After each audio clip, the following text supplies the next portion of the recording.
Hi, I'm Tegan Graham, a.k.a. The Better Graham, and this is the DU Football Show. You know, she has asked and inquired. She wants to be back on the show again real soon. So I told her once her dad was back in the saddle again, we'd have her back in studio. Yeah, you can only have 1 gram at a time. No, we can have 2 grams. I think we have 2 grams? Yeah, we cancel each other out? Yeah, well, Tegan will give him shit the entire time. It'll be fucking great. Sounds hella zesty. It is hella zesty. Let's start the show. Born in the land of Bowie, Maryland. Bred to be a fan of fucking Everton. Punch you in the eye and drink your rye. Sam Houston. Sam Houston? Arsenal fans have another Sam. AKA the fucking Gooner Graham. Stump of Malört. Look straight in shorts. Sam Graham, hey. Sam Graham. Fucking United!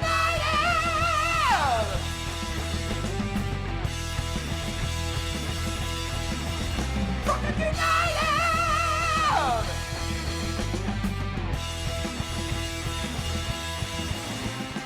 Hello and welcome to the DU Football Show, a completely biased recap of the 4th round of the FA Cup as told by 2 common American schmucks.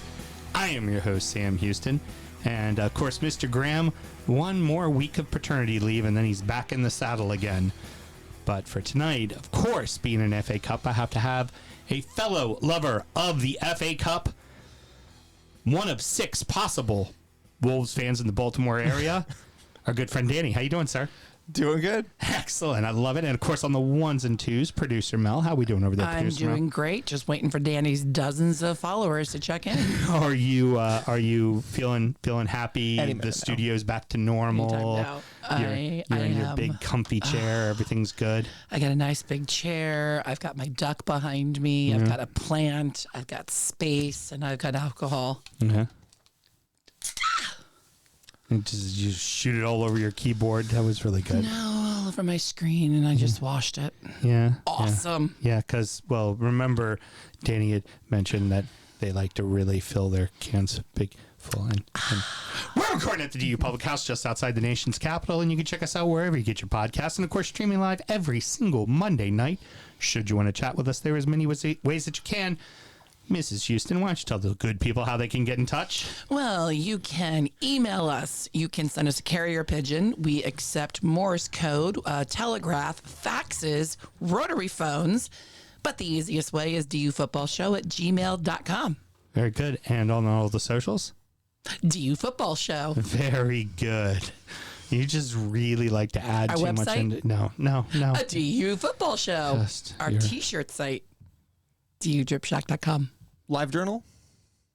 DU Football Show. I can't believe I'm about to say this. He can't come back fast enough. Sam and myself both work in the wine and spirit industry and both have a deep, passionate love for all things distilled spirits. So as the red-blooded Americans we are, we vow to have a drink in our hand throughout this show and every single show. The list continues. We are about to crack the top 10 next week. So now we drink number 11. Danny, what are we enjoying tonight?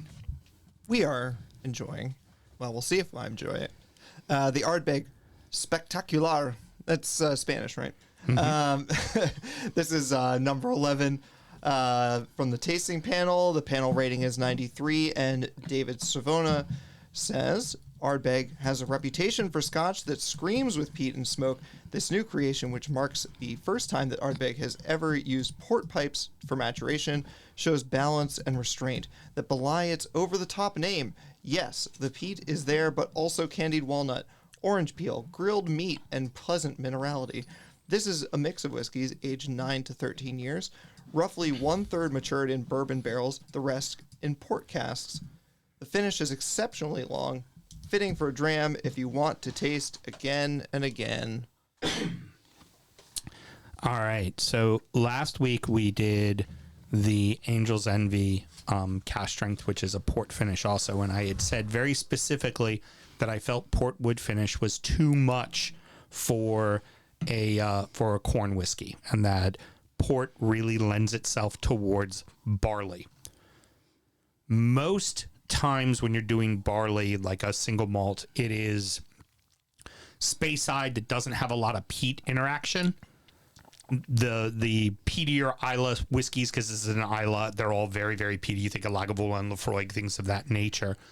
A little bit of Band-Aid, a little bit of iodine to it with that peat smoke. You don't normally do wine barrels with it, but wine barrel works. It softens it. It really softens it. You don't lose the power punch you get from a peaty scotch, but it softens it. And that long finish is more like a deep throat. Mm-hmm. It's very good. It is very, very good. And in comparisons, like, and I told everybody last week, I mean, I have my own biases towards Angel's Envy. I'm just not a fan. I'm just not. There will be people when they come over for the whiskey show that'll drink it and they'll really, really like the Angel's Envy. This is a better representation of what you should do with port and whiskey. A much, much, much better representation. It is quite good. I'm going to definitely throw some over ice. What was the price point on that, by the way? I forgot. That is $130. I think I got it for like $120 or right at $130. Yeah. But not hard to find. This is not a hard bottle of whiskey to find at all. Now, if you're a peat head, you're going to love this whiskey. This screams Isla, right? And the Ardbegs are always famous for being that. They're always famous for being kind of punch you in the face, really big peaty whiskeys. But yeah, I want to hit this again a little bit more once we get to... A common theme when I'm here is that I am not really a whiskey person, but also you guys choose good whiskeys, and so I'm always like, I don't really like peaty whiskeys, but this one I kind of get down with. And I'm going to say that again. On a very, very rare occasion, I will occasionally smoke a pipe. Right. And it gives me all the pleasant notes from that, where it's just nice and smooth. Good call. That's a very good call. Also, with this guy, too, weather plays factor into it. We're about to have snow tomorrow. There's a little chill in the air. Whiskey without Good the call. E really hits the spot on those times. Scottish whiskey just seems to hit different when it's cold, when it's real cold, when there's snow on the ground, especially the big peaty whiskeys. They're hard for me to enjoy, like on a spring day, even with a little crisp in the air. People are like, "Ooh, yeah, I have a peaty whiskey." I'm like, "Nah, can't do it, man." Like, it makes me think of a campfire. It's way too hot for me. Yep. But ice takes a little edge off of it, which I really, really like. This is quite lovely. That's nice. Really, really lovely. I'm quite impressed. And again, when you're going to do portwood, an old wine, barley just seems to hang better than corn does. I think the sweetness of the port with the sweetness of the corn, they just kind of get lost in one another, and you kind of lose sight of the fact that it's bourbon that you're drinking, and it just kind of comes off as like highly alcoholic port to me is my issue with it. All right. So what else do we always need to make sure we do, Danny? We need to make sure we drink responsibly. Very good. Let's cheers to that, good sir. Yes. Cheers. All right. We open with big clubs having troubles with lesser opponents, and the country's top club bows out of the competition. Manchester United 2, Leicester 1, Man City 1, Leyton Orient 1, Plymouth Argyle 1, Liverpool 0. There's an overriding theme to this first segment. All three of these games were really bad. They weren't enjoyable watches, but the story is bigger than the actual match itself.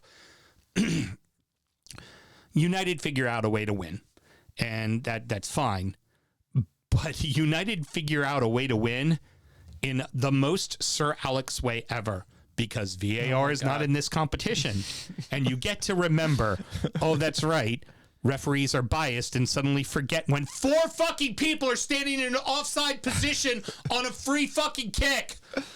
Jeez, you could count the people that were offsides, and you see the linesman lined up directly even with it, and he doesn't raise the flag. That is the most Sir Alex shit I have ever seen in my life since Sir Alex has retired from football. Absolutely right. But I'm still going to say I'd prefer it without VAR. So. Oh, yeah, of course. Of course. Well, because then we are brought back to, because there's going to be a couple of times we bring that up, where we're just brought back to the conversation of, did the ref make the wrong call? Or, refs favor bigger clubs, right? Exactly. in this instance, each one of these you'll look at and you'll be like, oh yeah, VAR was there. They definitely would have caught it. But in the same regards, kind of with you, it's like, I'd rather have this discussion and just say the refs, live in my Alex Jones Sattery fucking world where I'm convinced that, the frickin' frogs are gay and all of that. Yeah. And that all the refs are for the big six clubs and don't care about anything else, right?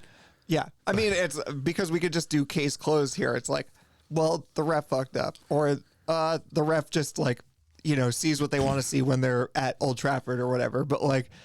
But instead, with VAR, we have to sit there and litigate for sometimes weeks about whether it would pass the threshold to uphold a call or whatever nonsense. Do we need to change the handball rule? Do we need the new Arsene Wenger offside rule with notable space between the play?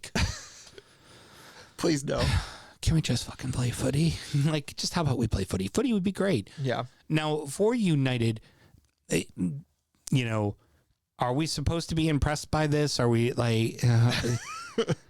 because this is the shit United has loved to do, despite what manager it is. Because this happened with Ole and this happened with Ten Hag. It's happening now where they win this kind of run of really unimpressive victories, but next thing you know, they're gonna have won 8 in a row, right? And you're gonna be like, they're not good, right? Right. They're still not good. Yeah.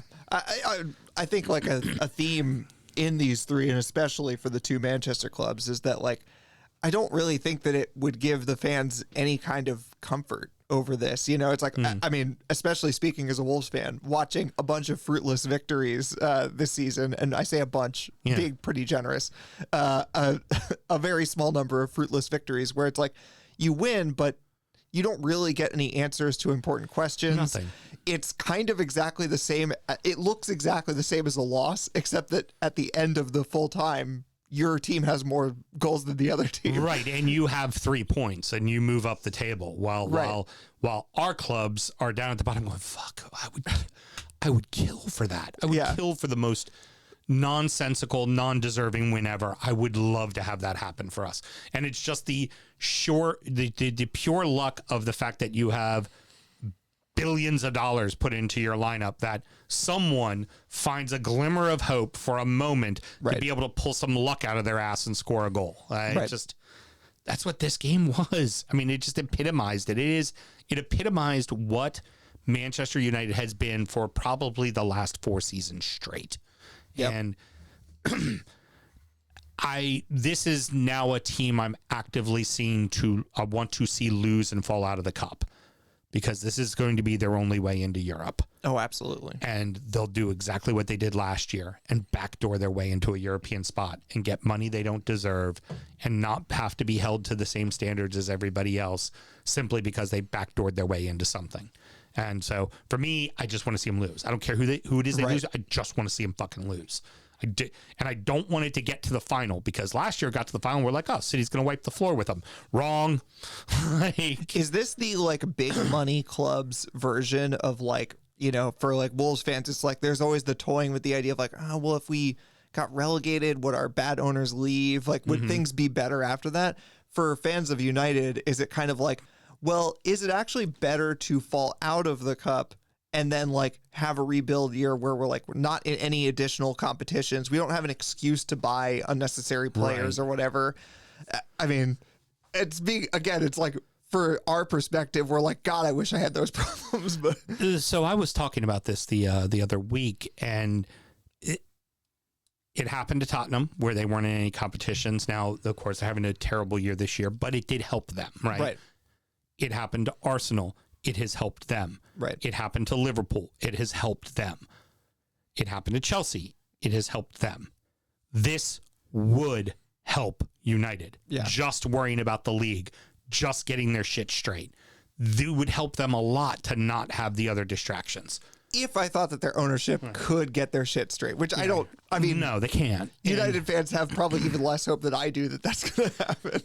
And I have no faith in the United fans to actually be okay with taking a step back. Right. They still live in that world of we're Manchester United, we're the biggest club in the world, we should be winning everything. Yeah. And it just feels like if they win the cup like they did last year, it just repeats the same cycle. Rewarding bad behavior. Where it's just like, okay, cool. Business as usual. Let's overspend in the summer on people we don't need. Exactly. It'll be exactly what happens again. They will reward bad behavior, and the fans are just as bad about it as the ownership, as the players, as the coaches, as all of them. They are all that bad. Yeah. For Leicester, how much longer does Van Nistelrooy get? I can't imagine he gets much longer before he's sacked. Yeah. I mean, that last loss in the league was such a gut punch. And I just think that, yeah, I don't know. I mean, it's always hard to predict a two sacking season for a team because you think at some point, well, you just are resigned to your fate. But I mean, the reality is they're not resigned to their fate. I think Wolves have started to put something together, but even if we still there, even if we put something pretty good together, we could still be mathematically dragged back into it very easily. Everton still got to get a couple, 2-3 more wins. They have to, right? Yeah. And if the ball bounces the right way and suddenly you win, like they win and Ipswich wins and we lose a couple and you lose a couple, and then suddenly that gets a lot fucking tighter. And to your point about Van Nistelrooy, I think of the three of us, so Leicester, Ipswich, and Wolves, I think like Leicester feel more like the odd man out. They feel closer to Southampton, where it's like, I don't know that there's really a plan here, except that you have a player who's 37 who can still put it in the net. That's kind of the plan. So like, if there's like a way that you can get a new head coach in who can at least have a plan, you might still get relegated with that plan, but it becomes worth it at that point. Now, moving on to City and Leyton Orient, the O's, every Londoner's second club. Everybody loves the O's, right? Yeah. Just everyone loves the O's. And it was at Leyton Orient, which was great. So not the best of pitches for the prima donnas that are from the Prem. I know the goal got registered as an own goal, but what a fucking goal by Donnelly. So good. It was so, like just the awareness to go, oh, he's out real far. Fuck it. Let me have a go. Let me go ahead and put it up there. City's defense is a fucking mess, man. Yeah. It's a real deal mess. And we saw that as Arsenal just recently kicked the shit out of them. Yeah. Right? And like, great, you advanced in the cup for City, but it's like, you can't feel good about this one. You escaped. You're Manchester City and you did a smash and grab on Leyton Orient. Just let that digest for a second. Hold that in your palate and think about what you're tasting right now. Like, it was a great second goal by De Bruyne. I mean, it was a beautiful goal, gorgeous run. But that should have been goal number 7. Oh, 100%. Like, that should have been just the ass whooping that you expected it to be. And the O's hung in there. Keeley, their keeper, was immense. He had a couple of right off the goal line saves. And if he didn't save it off the goal line, his defense was kicking it off the goal line. It was just one of those games where until City finally scored around the 70th minute, it was just like, fuck, they might not put it in the net. They might not put it in the net at all. Yeah. I mean, exactly. It's like I said about the previous game, where it's just, the game itself probably felt more like a loss, especially to the players. I mean, like it's been said before, but man, De Bruyne looks so weary, Yeah. Oh, and it's just like, it's emblematic of the whole thing where it's like, yeah, we won and we were supposed to win, but it was hard in all the way that our previous league games have been hard, and it shouldn't have been. And why can't we get this thing together and beat Leyton Orient? With De Bruyne, you know what he kind of felt like? He felt like Belgian national team player Kevin De Bruyne. That's just like, well, we got 40-year-olds playing defense for us. Like, I'm just waiting for him to call people out. Like, you could just tell how frustrated he is as a whole. And frankly, he's not even getting minutes, because when he is on the pitch, other than scoring a fucking smash and grab from Leyton Orient, he hasn't been impactful in any match that he's come on to either. Yeah. Which is even worse. It's like, you normally marquee players like that, you could tell they're starting to decline, but it's not a full-fledged just dive off the cliff. And that's what it's kind of been for him in particular. And yeah, City has other pieces. And of course, I mean, they just spent another, what, $2 billion on 4 players? Yeah. Yeah. What a shame one of them got hurt in this game. Oh, no. Gosh. But it's, as a whole, it's like, okay, you won. And we'll get on to their draw at the end. Oh my We'll God. save that for the end. That's the best way to end the whole show. The whole show, that's the best way to end it, is that. But, the first 2 games, really not good, but at least they got results. In the case of Liverpool, this match was dreadful to watch. Oh my God. Was absolutely, and it was like Arne Slot in the pregame interview was like, this team's going to play 10 behind the ball. They're going to be tough. They're going to play long balls. We need to break them down. He knew exactly what they were going to do. Right. Still couldn't crack the fucking code. They couldn't do anything. Yep. They did nothing. Yeah. Legitimately nothing. Their first shot came in the last 10 minutes of the fucking game. Yeah. Like, let that one sink in. This is Liverpool fucking Football Club. Yeah. This is arguably the best team in the world right now. Yep. I know they didn't start all their starters, yada, yada, yada, yada, yada. That should mean fuck all. Their third team should be better than the worst team in the championship. Yeah. And it's even worse than that in a way, because they didn't start children. Yeah. They started players who arguably are all sitting there waiting in line to start in the league. Guys who have gotten starts. Yeah. And I mean, yes, there were a couple kids who were involved, but literally all of those people are one fairly minor injury away from starting in the league. Mm-hmm. And you'd think that literally all of them would want to be next in line. And the best way to do that is to show up in this game, no matter who the opponent is. Yeah. This is where I reveal that, much like Arne Slot, I did not take this game very seriously because I assumed I knew what would happen. So I went to see a revival screening of The Dark Crystal by Jim Henson at 10 a.m. that morning. And then I got out of the theater and saw the result. And I was like, what have I done? But then I went back and, of course, tried to watch the replay. And just like you said, I couldn't even watch it. I was like, I can't. This is brutal to watch. When the ball comes into the box, it is very important to get big, wide, arms out, everything, if you're the goalkeeper, not if you're a midfielder. And I love the look of, what do you mean that's a handball? Like, dude, you were like Dikembe Mutombo coming down to smack that thing. No, Yeah. not in my house. That's what you were like. Are you kidding me? It was dead on a handball, and of course, great goal. And then for the keeper, Hazard for Plymouth, he didn't have to do a damn thing till the last 10 minutes of the game. He made 2 brilliant fucking saves, but he didn't have to do anything. Liverpool never offered really anything in the match. Yeah. And I mean, obviously, if, Gakpo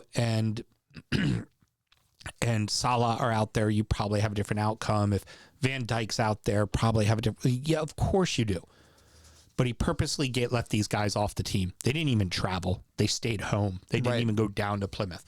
So in some regards, you get what you deserve. The whole, a good thing for Slot is he can use this as motivation, right? And couldn't come at a better time considering their next match is the final Merseyside derby at Goodison Park. Yeah, I mean, again, I think it's kind of a red flag. Not that I really think it's a signal that Liverpool aren't going to win the league or whatever, but or that they're going to drop off in any significant way. But to be honest, these are players that should want more game time, will want more game time. They didn't do anything in this game to give them more game time, and now they're out of another competition where they would have gotten played.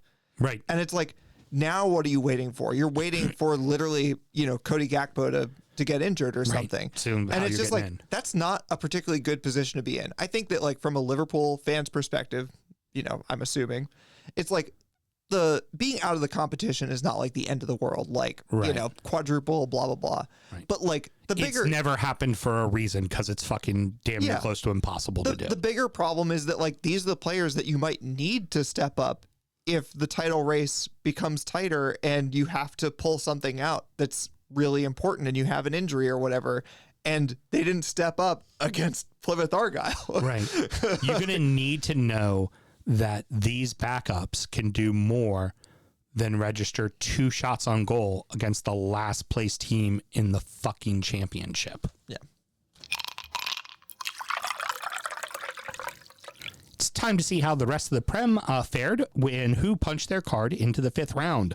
Bournemouth 2, Everton 0, Ipswich 4, Coventry 1, Fulham 2, Wigan 1, Burnley 1, Southampton 0, Newcastle 3, Birmingham City 2, Brighton 2, Chelsea 1, Villa 2, Spurs 1, Wolverhampton 2, Blackburn 0, Palace 2, Doncaster 0, and still to be played, Nottingham Forest heading to Exeter City.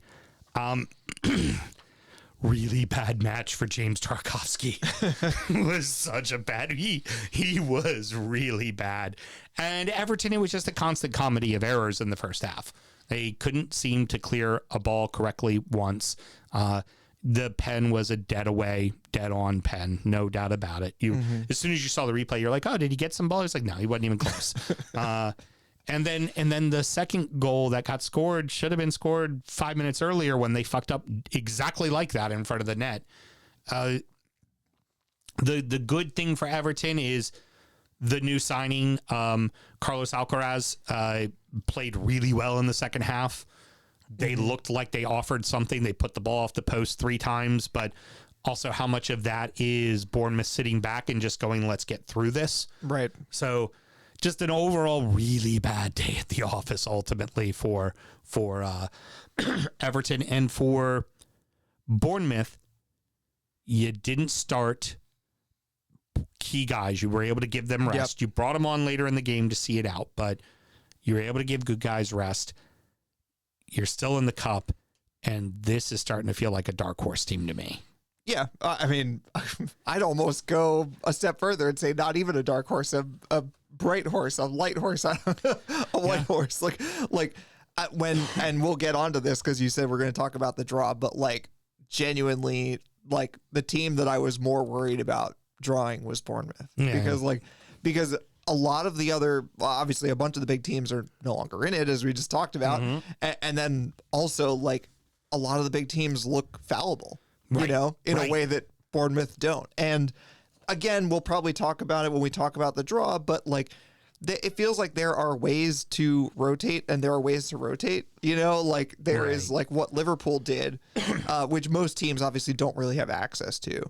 But then there's like, what is the bare minimum of rotation that you need to do to stay competitive in the league? And that's like, I think a lot of Wolves fans were happy. We'll get onto this. But with, you know, the lineup that got put out, because it was like, this is still strong.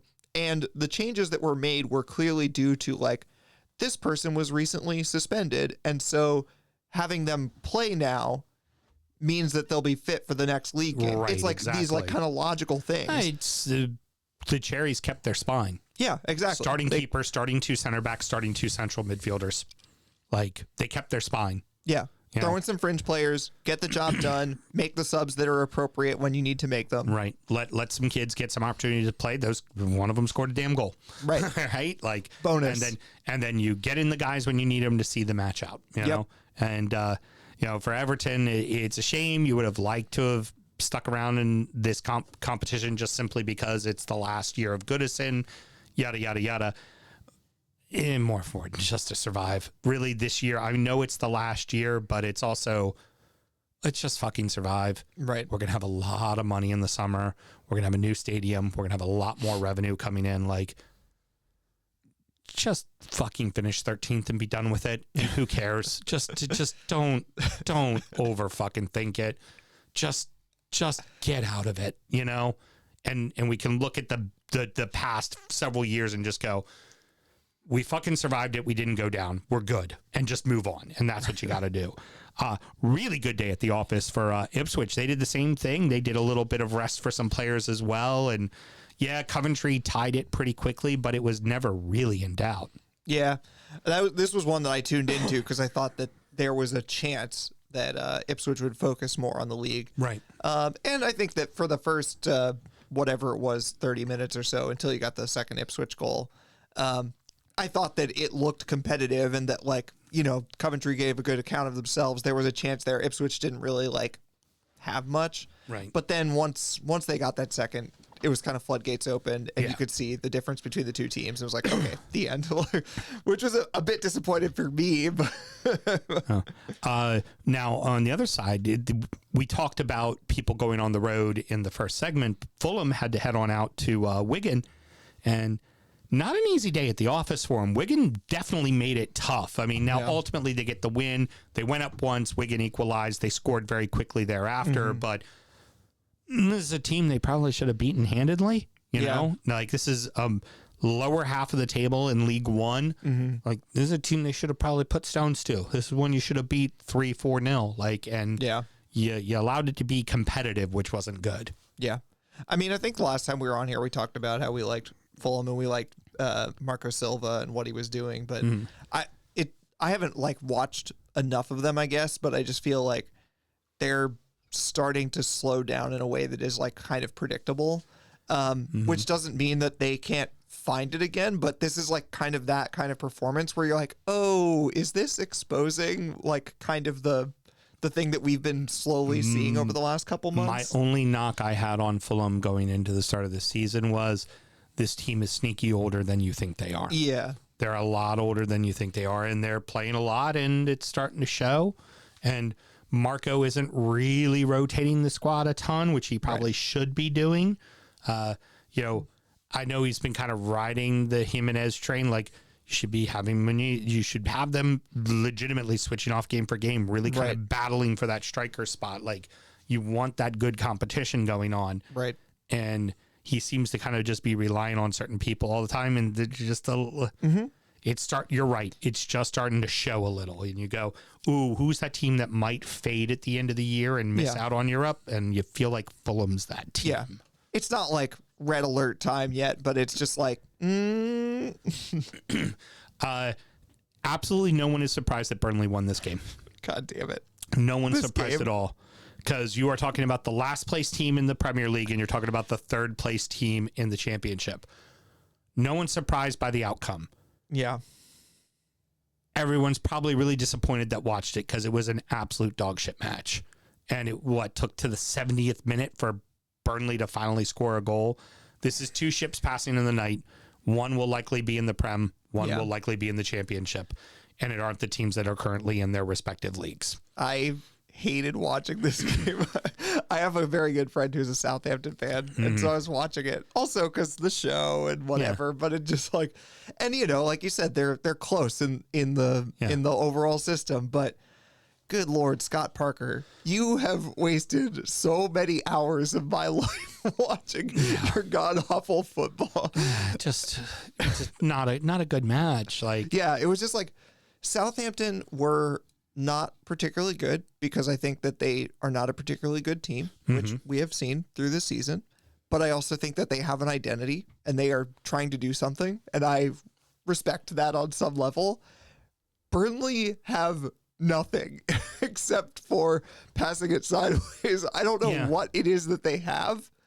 It's clearly working fine in the Championship, but it is so boring to watch. They have good young talent that they got when Vincent Kompany was there, and they were playing a very aggressive style of play. Yeah. Scott Parker, frankly, you or I could go coach that team to a limited amount of success because there is good young talent on that team, but you feel like they've regressed from what Vincent Kompany was doing with them. Can he just go away and start a menswear brand already? Yeah, exactly. Just go be handsome somewhere, man. You look great in a cable neck sweater and a petticoat. Just go do that, man. Could he be the next James Bond? Yeah, could be. Brighton beat Chelsea. Woo. I mean, all I really have to say about the match is, Make my way downtown, walking fast. I'm a seagull. Go fuck yourself. it wasn't a very entertaining match. No. neither team particularly seemed to really want it. Yeah. Like, the one thing I wonder with Chelsea in particular, because Brighton, we've kind of beaten it to nauseum. It's a very young team with a very young manager. There's going to be inconsistencies. There's no real true out and out striker. There's lots of people who could score goals, but no, then that's a problem, right? You need that focal point. And that is what it is. With Chelsea, I wonder if this wasn't this year, like if this happened last year, they'd be screaming for the manager's head. Like if this happened under Potter or under Frank either time or under Pochettino, like people would be losing their damn minds. Right. I guess it's something about the quality early start that was so good that they're okay. But Yeah. I wonder what Maresca's world's going to be next year when the expectation is going to be this team is going to win the league. Mel, what do you got for us? Ben Holmes says just move past it. Chelsea supporter. Like there's. I mean, I think. I have only watched Chelsea beat Wolves in 2 very embarrassing games for us, and then otherwise paid attention to them to the extent that I need to for FPL. Right. But it just feels very much like there is a certain amount of patience because of the sort of like original virtue that Maresca brought in, which was I'm going to deal with this group of people, and the other group of people, they're not in my plans, and I'm done with that. Right. So like that brought in a decent amount of goodwill once you saw them get a good start and you see all these young talented players like hitting it and like doing well, and they're just playing with freedom, and that's exciting. And you think like, okay, this is the beginning of a rebuild. We now have these young players and we are doing something, and kind of results don't matter this season. Right. As long as we finish reasonably high the table, again, like going out of the cup, probably not that big a deal for them. Right. Like, especially in terms of money, who gives a damn? But like you say, next season is going to be a completely different story. Oh yeah. Next season, the expectation will be win the fucking league. Yeah. Especially considering Arsenal hasn't shown that they can do it. Yeah. City is on somewhat of a downward spiral, and that can still be the case for next year because there are clear-cut pieces that need to be fixed. And it isn't just bringing Rodri back that's going to fix this team, right? There's very notable problems with their defense, and once they get past, they have a bunch of really talented outside guys that can never seem to be good enough to play every game. Yeah. Right? So, and then you couple that with, okay, well, what is Liverpool going to be like minus Mo Salah? Right. Right? So the expectation is going to be win the fucking league. Yeah. And we've all known Chelsea supporters to not be the most patient people in the world. They're just, for some reason, this year everything's fucking, gumdrops and rainbows. But I don't get it. It's an odd thing. So producer Mel, before we talk about the good part of your world, you need to tell me, do you want barrel-aged, original, or white girl mistakes? I'll let Danny pick since he came all this way. Danny, what would you like to give producer Mel? To pick, I'll just go original. I'm not going to do anything weird. Very good. Well, we saved Mel's shot of Malört from last week. You're going to give it to him to pour me. He doesn't know how much to pour. Give him a guy. I told him already how much to pour. A full fucking glass is what I told him. All the way to the brim is what I told him. Son of a bitch. But we thought it's only fitting because it is also somewhat of a derby. Are we talking about us beating Spurs? Oh, that's right. Lannisters versus... Yeah. The Lannisters versus the Starks. Oh, thank you. And we figured we would save your shot of Malört for a while Danny was here and he could get the satisfaction of giving it to you. In fact, Danny was watching on YouTube live last week just to see if you did your shot. I saw a message in. He goes, I fast forward to find it. Ha ha ha. Yeah, well, the Villa.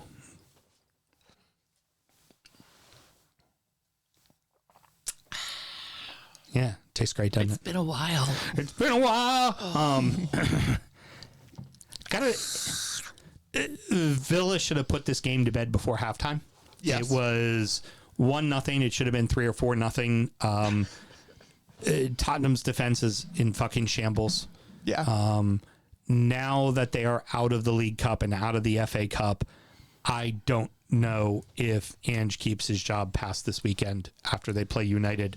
I don't think Europe matters. Like, I don't see him keeping his job much longer. Dr. Pepper doesn't work. Yeah, Dr. Pepper doesn't work? Not a good chaser? No, Dr. Pepper, not a good chaser. Not a good chaser. Gotcha. This is the segment of the show where I really wish that I brought more haterade from Peabody because the thought that these two teams, Not good either. Spurs and United, are going into a game against each other where it has the tone of a team like an Everton playing someone who's going to get relegated. Like, you're going into playing against Southampton and your manager's kind of in trouble. Yeah. And you're like, if you lose this one, you really shouldn't lose to this shit team. Right. But the two teams are Spurs and United. And it's the marquee matchup. It's the Sunday game, no competition on national TV. It's like, Edge, don't lose to Manchester United. They're terrible. Yeah, and you're at home. You're at home. Like, this is it, Pud. This is it. We know you win something in your second year. Well, you're not going to this year unless you do it in Europe. Prove that you can win a game at least, please. I need to continue on the hater train for one more second. So Kevin Danso is a center back who we were strongly linked with. Literally all the major journalists said he's getting on a plane today to go to do his medical. And then half an hour later, it was between when I decided to go get a beer after we beat Villa and when I arrived to go get the beer that somebody, like one of the respected journalists, said, wait, Spurs have hijacked this player. Jesus. Kevin Danso has been there for 2 games. Right. And they are now out of both cup competitions. Well done, buddy. Well done. Which, I mean, like, to be fair, he's going for the London club scene. He's not going to win trophies. We all know that. No. That's exactly what he's doing. But yeah, I mean, this game, again, to continue on the theme of me being a hater, it's always enjoyable to watch these big money teams continue to make bad decisions and continue to fail constantly. And Spurs, interestingly, have transcended to that point. This has happened only rarely, where it's like actually almost painful to watch. Like, I almost wanted them to figure it out because it's like now becoming actively painful. Oh yeah. To watch them not just like play poorly, but to watch like Ange on the sideline with the same face on, which is like, dude, I could have told you this is exactly what was going to happen. Like you said, Villa should have put this to bed earlier. Yeah, and the one is flattering because that was in the 92nd minute. Yeah. It was it's flattering at best because Villa had put the game to bed. It was already over. And it just This was like, it was kind of like the Super Bowl for me. I was like, this game kind of feels like a shutout, and I'm kind of offended that you scored near the end. Right. Honestly, it was last night's Super Bowl. The Eagles completely dominated the Chiefs, yet the Chiefs somehow got 22 points in the fourth quarter. Yeah. Okay. Yay. Yeah. Right? Like, I'm impressed, really. That's fucking awesome. Well done. I mean, Mel knows better than us, but like against a team with 0 fit center backs. Like, yeah, exactly it. And I don't want to watch the match Sunday. I'm going to watch the match on Sunday. Of course. I don't want to. There's nothing about that storyline that's even interesting to me. Just let me know if Ange got fired or not after the game. It is going to be like watching a Saw movie. Oh, it's going to be terrible. It's just going to be absolutely terrible. As we had mentioned before, murder porn. I only have one thing to say about the Wolves match, and obviously I'll let you kind of go with it, is the minute Blackburn had the goal taken away from them, following the championship from an outsider's perspective, the way I have, they're in the playoff spots. This team notoriously, for the last several years, does not score any goals. Yeah. So the minute they didn't score that goal and you guys got your goal, I went, done and dusted. Wolves are winning. It's over. It's already over. Yeah. Yeah, I always think that our games are probably really boring to outsiders, which this season is probably pretty true. And this one felt kind of like, apart from the like kind of ruled out goal, and you can discuss whether or not it should have been ruled out, whatever. It was very much in that genre of like, if there's VAR, does it get ruled out? And blah, blah, blah. I would argue that the foul that the free kick was from wasn't a foul, but like whatever. Right. Apart from that, there like kind of wasn't much to tell, because those 2 goals that we scored in quick succession really looked like, oh, this is a Premier League team playing a championship team. Like, it's like we exploited something very quickly that they were not prepared for and don't really have the players to deal with. Right. So the first goal comes from one of our center backs dispossessing Todd Cantwell, you know, and it's like, I'm not super surprised that he was not like situationally aware enough and strong enough to like deal with that sudden press, you know, like that did not surprise me in any sense. And similarly, it was like a very back to front, a center back, just like putting it all the way forward. It was our new center back all the way up to Hee-Chan Wang, right on the edge of the box, that set up the second goal. And it was just like, yeah, there's kind of like nothing that they're going to do about that. And then, yes, the rest of the game, I mean, like, honestly, like they had some bright moments, but it was like,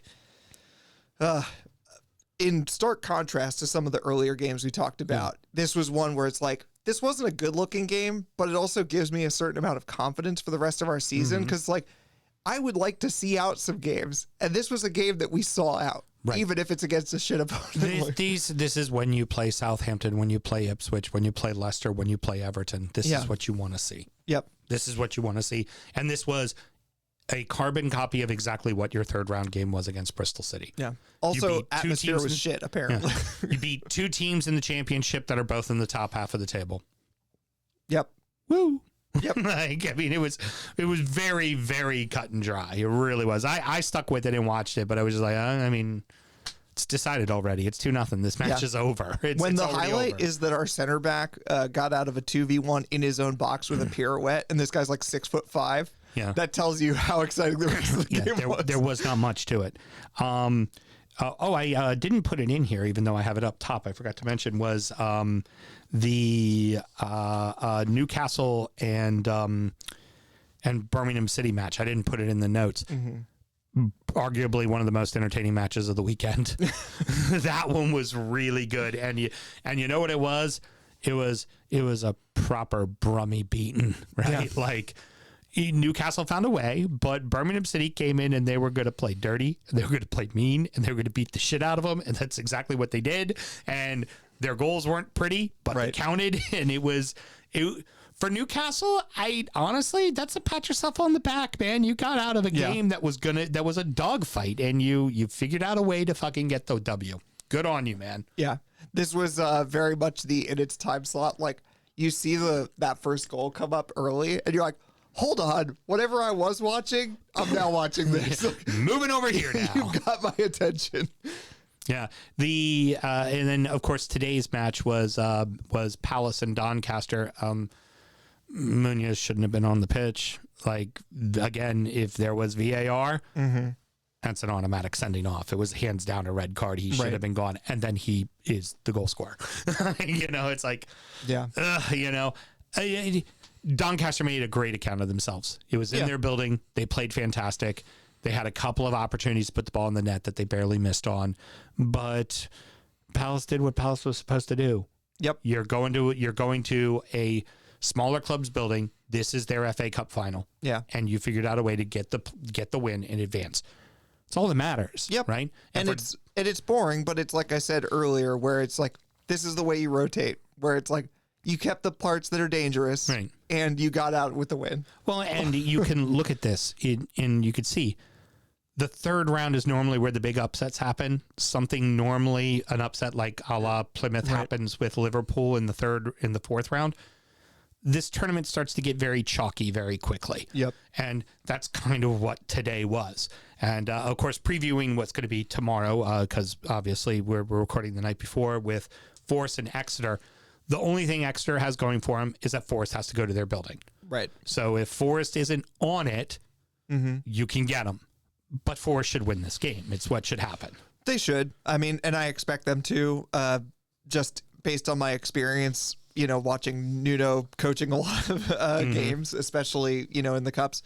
There is a scenario where, because they have to sort of come out, like he would probably prefer to be able to sit back a little more. And there is a scenario where they just keep them out and then score a weird goal somehow. Like, it is very possible. I literally watched Wolves go play Chorley in the FA Cup and win by a single goal. You know, it's like, it is possible. And I think that could very well happen. But I mean, I expect Forest all day. Yeah. You, like you said, Nuno does not want to have to go to the game. He wants to let the game come to him. And it's one of those things where if Forest scores a goal at any time, and especially early, then it's over. It's just like, now done. we're going to rip you apart as you have to come out. Oh, and the game won't be a 1-0 final. It'll be a 5-0 final because Exeter will have to start to push. Yeah. They will counter and score, and then it's 2-0. Then they have to push even harder. They'll counter and score again, and they'll just do that the rest of the game. So that's, I mean, ultimately what Nuno wants it to be. Yep. And like you said, the one thing that could be tough is they actually have to control the pace of play. They actually have to push the narrative, and Exeter gets them and puts them on their heels. That's what could be interesting. All right, and that's pretty much what we're down to now. Potentially 11, I think 11 Premier League sides, but unless Exeter City gets through, only Premier League and Championship sides left. Rounding out the rest of the fourth round, and so that happened. Cardiff 3, Stoke 3, 4-3 to Cardiff on penalties. Preston 0, Wickham 0, 4-2 on Preston in penalties, and Millwall 2, Leeds 0, and the fifth round draw. Cardiff City and Stoke was the most entertaining game of the entire weekend. It was the best game, hands down, no doubt about it. Nobody watched it because it was two championship sides. Yeah. It was hands down the best. I mean, this went from an early 2-0 lead for Cardiff to then a 3 unanswered 3-2 lead for Stoke, for Cardiff to come back and get the equalizer. And then the two teams, I'm kind of to the point that if we're just going to go to penalty, like, I'd rather them just get rid of, do like the FA Cup. What is the point? Get rid of the extra time, because if it's, unless it's a really good team, like a Premier League team playing against the League One side, both teams are just going to see it out to penalties. Like, you saw that already with Arsenal and Manchester United. They didn't go at each other in the third round. Right. They played it out to penalties. Like, that's just what the teams are going to do. And that's what I was expecting with the United Leicester game too. Yeah. Oh, that it was going to go to penalties. Was. Well, except for, the ref magically didn't see 4 fucking people offsides. Yeah. Right in front of his face, right down the line. Didn't see 4 of them on the wrong side of the line. Don't know how that happened. I'm blind, I'm deaf. I want to be a ref. But with this one, American Ethan Havertz made, I think, 2 penalty saves in this one. Like, looked really good. Where was he previously? Was he at Forest? I think he was. I was going to look that up before we went live. He was with Forest when they were in the championship, and then they moved him. When they got up to the Premier League. Because I think that we got Forest in one of the cup competitions before they got promoted, and he was in goal for that game. I don't know. It's funny how he had his moment where it looked like maybe he'd make a play to be the actual U.S. men's team option, but I don't know. I've always been impressed with just like his like no nonsense goalkeeping. I don't think he's like a spectacular goalkeeper, but he does his job most of the time. That's not nothing. Yeah, and for Cardiff, I mean, not for nothing, you're in the fucking fifth round. You're down near the bottom of the championship right now. Got a real big match against Pompey coming up this week, so this could be the thing that gets you over the finish line, right? This could be the thing that gets you out of the bottom and help you advance. You know, so good win for them. And like I said, it was the most entertaining game of the entire weekend. Now, where I say that was the most entertaining game, Preston North End and Wickham was the exact opposite of that. In fact, it was probably the least entertaining game of the weekend. And I was going to watch like the goal zone thing, but the goal zone thing was my match and it was ahead of the stream on my TV. So I'm like, why bother? I'll just put on another game. And I put on this game and I was like, why did I put on this game? Yeah. It was so dull and boring. And I love Geckel when I was talking with him, the saying that he used. He goes, hey, it's Preston North End. the season's still going on, and we already know they're not going to get promoted and they're not going to get relegated. That's Preston North End. Yep. And they advanced in the cup. Okay. It's only a matter of time before they won't be in the cup any longer, and I imagine that'll be the next game they play. Right. Finally, the case with Millwall and Leeds. Honestly, I was watching the City Leighton Orient match, but knowing one of our regular listeners, Geckel, was watching, I was just like, fill me in, let me know what's going on, shoot me text. Kind of like how all we did was sit there and just text back and forth the entire day on Saturday while the games were going on. And he was like, it wasn't like Leeds did anything ghastly. Leeds played well. They just made a couple of mistakes. Those couple of mistakes resulted in the ball in the back of the net. Right. And they just were never able to get themselves out of it. They had an opportunity to score a penalty. They missed. Like, it just, and for them, really, they want to win the fucking championship. Right. They don't want to just gain automatic promotion. They want to win the fucking league. That's what they want to do. And Sheffield's made a really good push with signing players to really go after them. That's what their focus is now. And you could tell. And okay, so they're out of the FA Cup. They've never been a particularly good FA Cup team as it is anyways, And hey, in Millwall, because we're going to go ahead and get into the next round, we get a really tasty London derby with them. So that's going to be good. Yeah. Start off with the winner of Exeter City and Nottingham Forest will be hosting Ipswich. Then we have Bournemouth to host your Wolves. It was fun while it lasted for you. God damn it. Preston North End and Burnley, with Preston North End hosting. That does mean at least one championship side will be in the quarterfinal. That is a guarantee. Here's the tasty one, is Palace to host Millwall. That'll be a good one. They are both kind of south west in London. They're both kind of dingier parts of London. They're both a little rough around the edges. Yeah. This is going to be a fun fucking match. Yeah. More so even for just the supporters. Like, it's going to be a right proper just people yelling obscene shit at each other. You're definitely going to hear cunt over the airway of the TV loudly multiple times. They'll have to apologize for fruity language. Yeah, that one's going to be very fun. Mel's Villa gets to host Cardiff.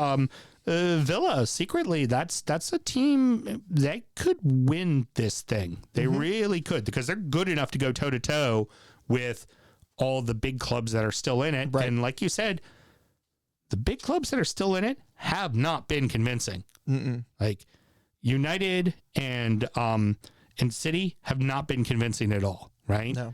And the only one I think that they need to be worried about for Villa is staying away from Newcastle, because Newcastle has their number. That's really the key thing for them, is not play them. We have Manchester United host Fulham. I think this is the fourth time they're playing each other, because I think they played them in the League Cup as well. For me, I'm just rooting for Fulham. Like I told you, I want Manchester United out of this fucking tournament. I just do. What will likely be the most entertaining match is we have Newcastle hosting Brighton. So two fairly active teams. It's going to be great at St. James Park. Little inconsistencies from both of them. So like I said, I feel like this is going to be the funnest matchup as far as two decent teams playing each other. Plymouth Argyle. You went to Bournemouth, you knocked them out of the cup. You hosted the best club in possibly all of Europe, and you beat them. What is your reward? Manchester fucking City at the Etihad. I want to make a small correction. They went to Brentford. Yeah. And so I could sit here and say saltily, and I will, that Man City's road to the cup has been Salford at home, Leighton Orient away, and Plymouth at home. Yeah, yeah. But I'm going to flip it on its head and say Plymouth have been given an easy ride. They went to Brentford, where Thomas Frank doesn't give a shit about the cup and rotated. They hosted Liverpool, who rotated their entire team. And now they're going to City, who can't play. And almost at least drew, if not lost, to Leighton Orient. This is an easy ride for them. I'll tell you what, there is definitely, I mean, I hate to go ahead and do my Alex Jones, I have the document, Saturday thing here, but there's definitely some like cold envelope, cold ping pong ball bullshit going on 1,000%. for Man City. You brought every time. on the right person. I am not really a conspiratorial person, but Wolves have had 3 away games for the Cup. Okay. And what the hell is this from City? Are you kidding me? Also, we play Bournemouth away 2 weeks in a row. Like we have, and in between is a midweek game to Fulham that we have to host. So it's not even like they can stay down there for the Bournemouth game. So you got to travel down to the South Coast twice. Like, yay. And you know that they're just going to change it for the TV schedule. It's going to be like Monday or something, you know, and the supporters won't be able to go. It's a terrible draw. Yep. And City, again, get rewarded for this mediocrity.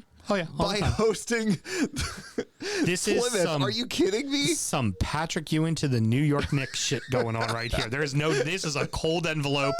No doubt about it. Sure money. Mr. Graham lost again because he is terrible at betting. It's just what he does. He sucks at it. And so he is currently down 2,200, mind you. We've only bet on 22 games this year. We bet 100 on each one. He's down 2,200, so he's a big whopping 0 for 22.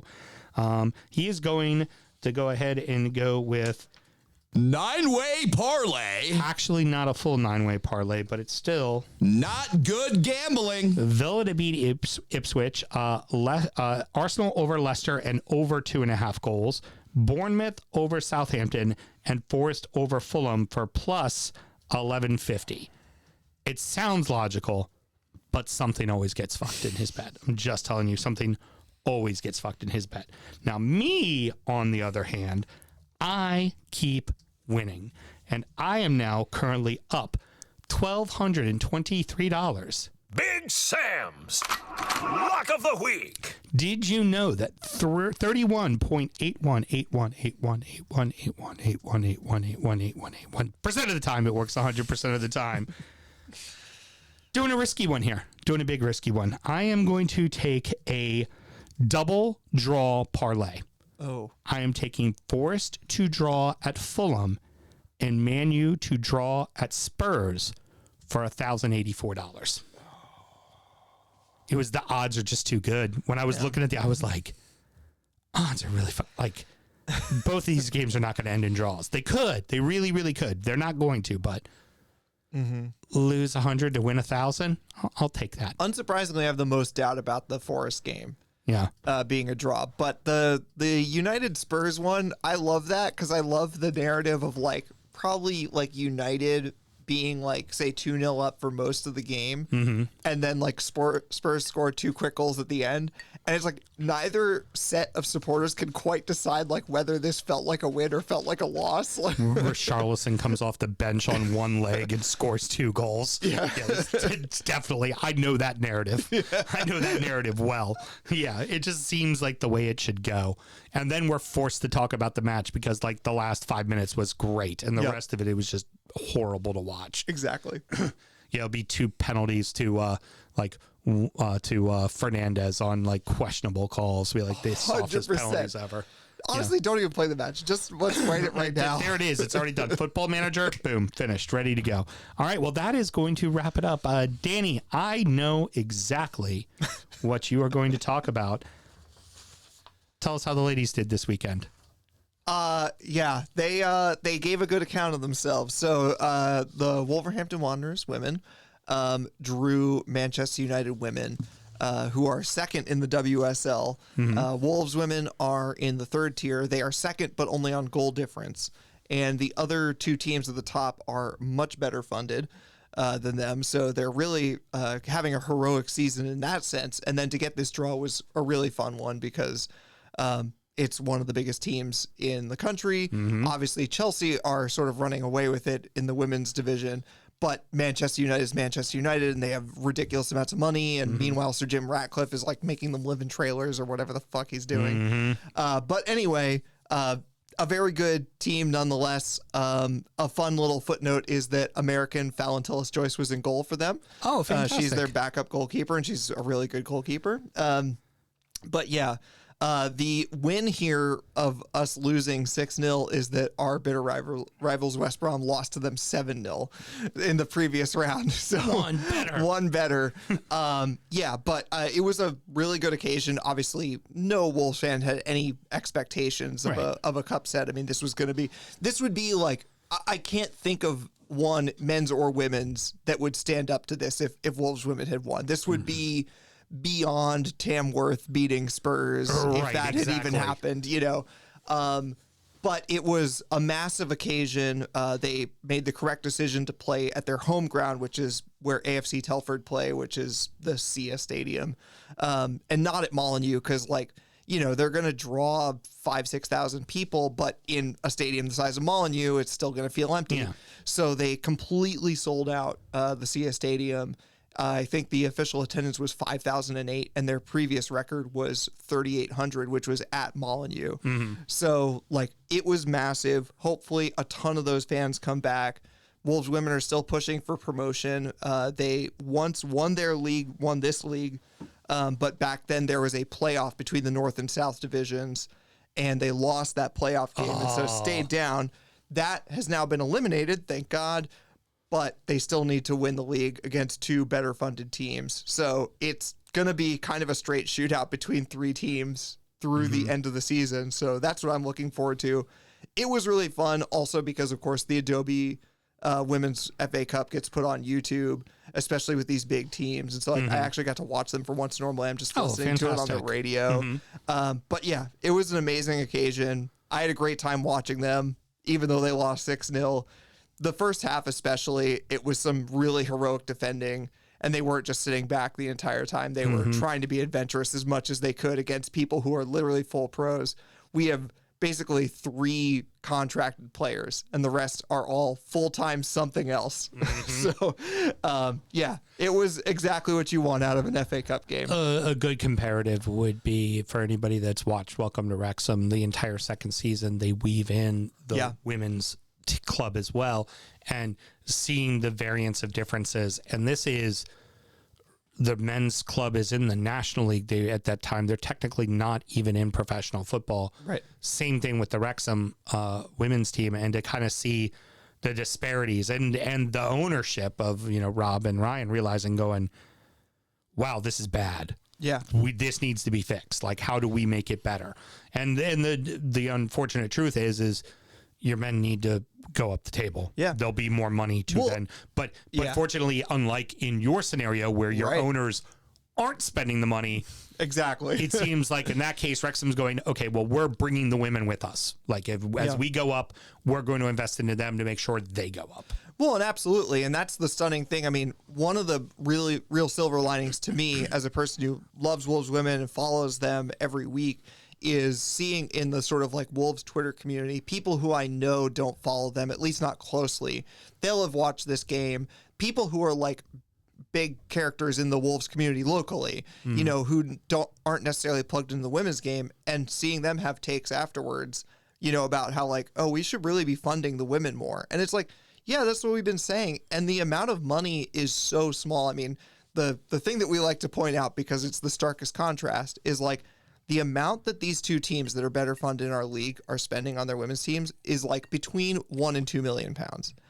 Wolves men's team spent £12 million on agents' fees last year. Right. And it's that's just the reality of a Premier League team. But the point is that this is a pittance in comparison to the amount that gets spent on these things. This isn't much. Yeah, and the gap between the funding of Wolves women and Manchester United women is probably only £5 million, which seems insane right now. But it's just, that's because women's sports is still consistently undervalued. You have the best player in the world, I would argue, going for a record fee this year, Naomi Girma to Chelsea, £1.1 million. It's it's insane that people will say oh, there's not as much money in the women's game, but there's some money. There's plenty of money. And the fact that the best player, the most expensive player, is only £1.1 million is insane to me. You can't get a 16-year-old kid for under $2 million. Yeah. In the men's side. Yeah. If that was the best men's player, that would have been $100 million signing. Yeah. The transfer fee. Yeah, absolutely. Yeah, so you're right. And of course, please plug the show. I know you're recording tomorrow night. Yes, and an actually good time to announce this and do this plug, because we are recording tomorrow night. So I am a regular member. I'm the social media manager of Whole Lotta Wolves, WHOLELOTTA Wolves, just like the Led Zeppelin song "Whole Lotta Love."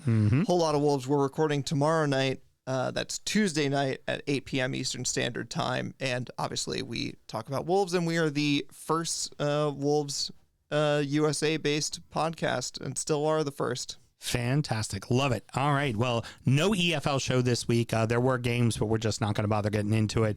We are going to do our injury time, and injury time is where we're going to preview the weekend's action. We're going to talk about the beers that we were drinking and check in on our fantasy team, and of course, our adopted club, Hibernian. And should you want to find that, you go to patreon.com/DU Football Show. And for $5 a month, you have our sound check and injury time. And in our sound check, would it shock you to hear we talked about the football halftime show? Not one bit. Till next week, everybody.